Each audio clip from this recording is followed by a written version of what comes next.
Brexit deal will restore Britain as fishing giant in just 5 years, says UK negotiator. Britain's fishing industry will be restored to its former glory within 5 years thanks to Boris Johnson's Brexit trade deal, a member of the UK negotiating team has said. The agreement secured with Brussels will see quotas currently retained by EU fisheries slowly handed back to the UK over 5 years. Over the period, the value of 25% of fish caught by EU boats will be returned to Britain. After the 5 years, annual negotiations will take place to determine quotas.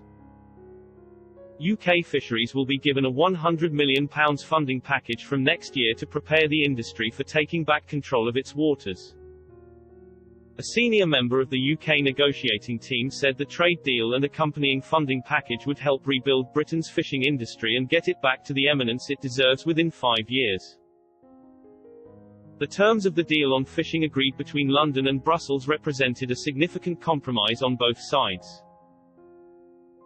The Prime Minister initially wanted to see a 60% cut in EU quotas over 3 years, while member states on the continent were pushing for a 15% cut in its catch over the period of 10 years. Today's defence of the deal from the senior UK negotiator comes after fishermen accused the government of selling out the industry. The National Federation of Fishermen's Organisations described the compromise agreed by Lord David Frost with EU negotiator Michel Barnier as a surrender. The group said, when push came to shove, despite the legal, moral and political strength of our case, fishing was sacrificed for other national objectives. Lacking legal, moral, or political negotiating leverage on fish, the EU made the whole trade deal contingent on a UK surrender on fisheries. In the endgame, the Prime Minister made the call and caved in on fish, despite the rhetoric and assurances. They added, there will of course be an extensive public relations exercise to portray the deal as a fabulous victory, but it will inevitably be seen by the fishing industry as a defeat.